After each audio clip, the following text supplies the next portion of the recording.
El tema que vamos a tocar este día en el marco de toda la semana sobre el enemigo interno es decisiones equivocadas. Y vamos a descubrir que es un proceso, no llega inmediato, no nos toma por sorpresa. De hecho, vamos a aprender también a reconocer lo que sucede en nuestra propia vida. Y espero que eso nos permita acercarnos a Dios, que es lo que hemos estado tratando de señalar durante esta semana, ¿no? La búsqueda de Dios, el aprovechar la oportunidad de la gracia que Él nos da. Vamos a orar para estudiar, para reflexionar en este día. Querido Padre, gracias te damos por tu palabra que nos instruye, que nos enseña. Y hoy ayúdanos a reconocer cuándo se da el primer paso que nos desvía en esas decisiones equivocadas. Oh Dios eterno, por favor, acompáñanos, lo imploramos en el nombre de Cristo Jesús. Amén. Amén. Para este día, pastor, vamos a leer el texto bíblico. Quisiera comenzar de lleno en el texto bíblico, leyendo la parte que vamos a destacar, desde el verso 19 en adelante, porque aquí vamos a ver algunos pasos y nuestro pastor Dani Perla nos va a ayudar para poder comprenderlos y luego ver cómo se reflejan en nosotros. Pero vamos a ver ahora el caso de Acán. Dice el verso 19 del capítulo 7 de Josué. Entonces Josué dijo a Acán: Hijo mío, da gloria a Jehová el Dios de Israel, y dale alabanza, y declárame ahora lo que has hecho, no me lo encubras. Y Acán respondió a Josué diciendo: Verdaderamente yo he pecado contra Jehová el Dios de Israel, y así he hecho. Pues vi entre los despojos un manto babilónico muy bueno, y 200 siclos de plata, y un lingote de oro de peso de 50 siclos, lo cual codicié y tomé. Y he aquí, está escondido bajo tierra en medio de mi tienda, y el dinero debajo de ello. Me detengo acá porque vemos aquí, pastor, algunos aspectos que solo me hacen recordar una experiencia personal. Un día salimos a caminar con mis hermanos y unos amigos, y justamente en una esquina tomamos una decisión equivocada. Desviamos el camino, y a partir de ahí nos perdimos como 6 horas o 7 horas. Una decisión equivocada, un mal giro, y eso puede ser un gran problema. Pero ya para llegar ahí, antes me llama la atención lo que dice Josué: da gloria a Dios. ¿Por qué comenzar con esto antes de la confesión o como parte de la confesión? Totalmente.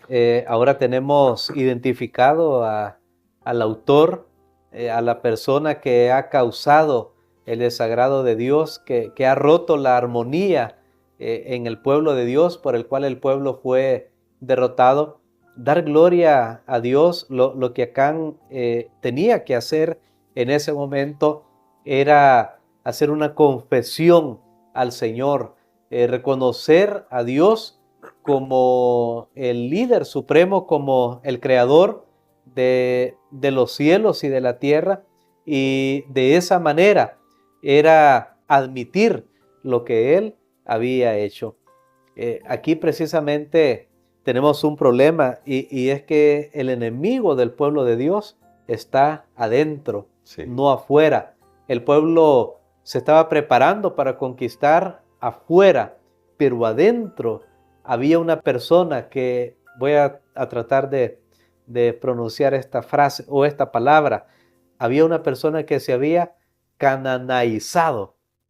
Noten, había una persona que Dios estaba por expulsar a los cananeos, pero había ahora alguien que tenía a Canaán adentro de él. El pecado de codicia, es el pecado que nosotros vemos aquí. Entonces, definitivamente, esta persona tenía que, al final, al admitir lo que había hecho, estaba reconociendo que Dios había guiado ese proceso Con justicia. con justicia. Y estaba esta persona ahora, al confesar lo que había hecho, estaba declarando que Dios es sabio, que Dios es bueno, que Dios es justo, que Dios no se equivoca. Es algo que nosotros vamos a tener al final de la historia de este mundo, aún después del milenio que habla el libro de Apocalipsis. Vamos a tener una confesión de parte de Satanás, de sus ángeles y de todos los perdidos, de que Dios es justo, de que Dios es bueno, que sus caminos son correctos, que si él ha declarado que alguien es culpable, es culpable. Y solo que aquí tenemos un elemento, hermano Gerson, aún la confesión de Acán no fue una confesión de arrepentimiento, no fue una confesión sincera, fue una confesión forzada Claro. por las circunstancias, por haber sido descubierto. Y ahora, pastor, ¿cómo podríamos saber que no es una confesión de arrepentimiento? Hago esta pregunta por lo que veo en los elementos. ¿Será que esto de que comienza a decir acá, yo vi, era bueno, tomé, escondí, es la demostración de que en realidad todo lo hizo con tal alevosía que nunca iba a arrepentirse de lo que había hecho?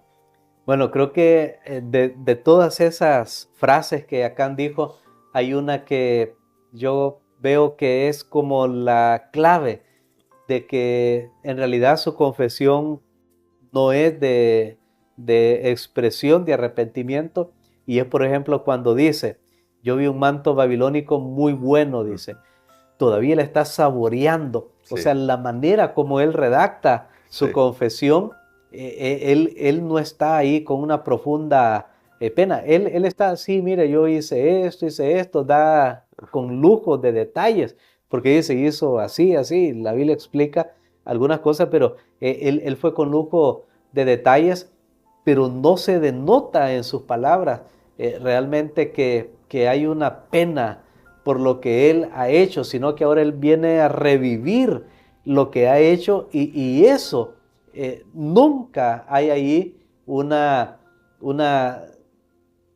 insinuación de tristeza por lo que ha hecho y le ha ocasionado al al pueblo. final al pueblo de Dios, porque él tenía que relacionar esto, bueno, esto yo lo hice, pero esto trajo como resultado derrota para el pueblo de Dios. Esto provocó muerte de conciudadanos, pero no, creo que en esa frase yo lo veo a Acán saboreando nuevamente todo ese proceso. Eso indica que si Dios no lo descubre, él simplemente no va Claro. a confesar, y aún ahora descubriéndolo, indica que él todavía no tiene en su corazón el deseo de cambiar. Si tuviera la oportunidad de hacerlo, nuevamente lo haría.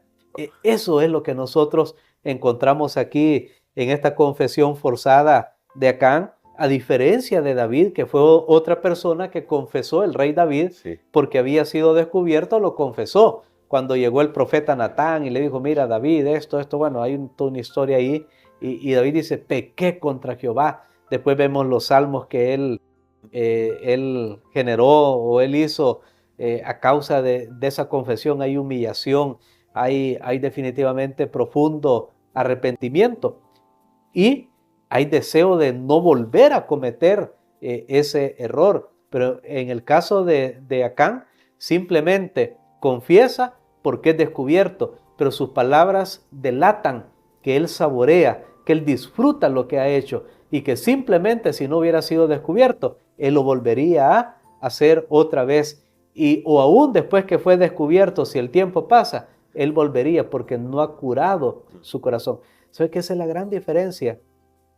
Todos nosotros somos pecadores, pero es la gran diferencia con algunas personas que al final han llegado tan lejos con esto del pecado, que lo disfrutan. Si son descubiertos, bueno, por un tiempo cambian, pero lo volverían a hacer porque no han creado conciencia realmente hasta dónde su pecado ha afectado a sus familias, ha afectado a la iglesia y finalmente ha sido contra Dios. Cosa que sí vemos, como mencioné, en el caso del rey David. y ahora, pastor, para ir terminando nuestra reflexión de hoy, porque de alguna manera este relato de Acán con estas palabras vio que era bueno, y bueno, y que el texto habla, nos muestra que esto fue una codicia, ¿no? Y ahí lo dice, lo cual codicié, hace un eco bastante cercano, casi repite algunas palabras que aparecen en Génesis cuando Eva peca. Ella vio que el fruto era bueno, era agradable, era codiciable a los ojos. ¿Y por qué estoy diciendo esto? Cómo el pecado en realidad siempre sigue ese mismo proceso y cómo eso nos puede ayudar a escudarnos de él, ya que para nosotros es tan fácil caer desde ahí y tomar el lugar de Dios, porque cuando estudiábamos Génesis notábamos eso. Si yo veo y evalúo que es bueno, estoy usurpando el lugar de Dios. ¿Cómo podemos escudarnos contra esa tentación de finalmente caer en la codicia por querer ocupar el lugar de Dios? Bueno, aquí nosotros tenemos el peligro de ser superficiales y a mí esto me llama la atención porque lo mismo pasó con Eva, lo mismo pasó Sí, con Acán. Cuando Eva vio el fruto. ¿Qué vio? Solo vio lo externo, era sí. codiciable, pero no lo relacionó a esas palabras que Dios había dicho, van a morir. No vio más allá de ese fruto. Eso es vivir una vida superficial, cuando la gente solo ve el placer, solo ve el momento, solo ve nada más el disfrute, el deleite que van a tener ahora, pero no ven las consecuencias.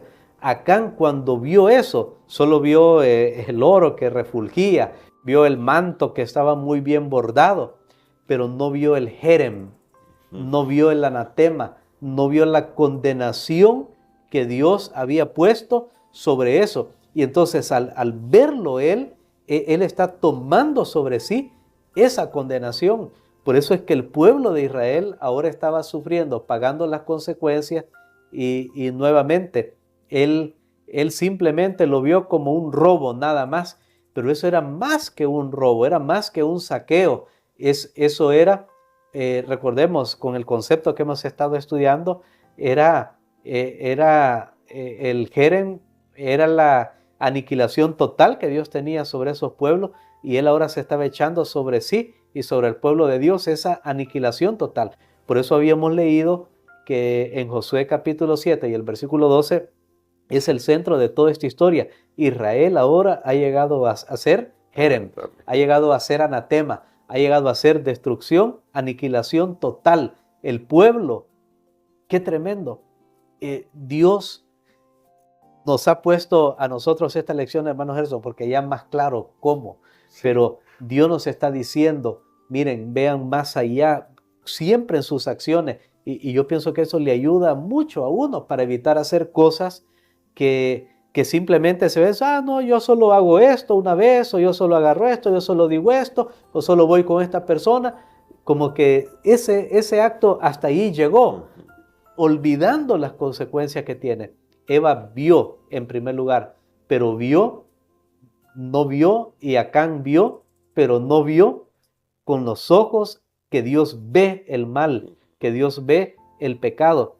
Y entonces ya tenían en su mente, de hecho, aquí hay toda una radiografía del pecado, cómo funciona, Sí. cómo el pecado nos apela a nosotros terriblemente, porque primero pero vemos mal, porque si no tenemos en nuestra vida esas leyes de Dios presentes, esas restricciones que Dios ha puesto, simplemente vemos algo superficial y temporal, y entonces vamos y tomamos o lo hacemos o nos comprometemos en algo que no es correcto, y esto nos lleva al final a sufrir las consecuencias y todo se reduce al último mandamiento de la ley de Dios. Acá incluso dice codicié, Sí. indica que no era inocente, Sí. no era ignorante de la ley, tenía la ley de Dios, debía comportarse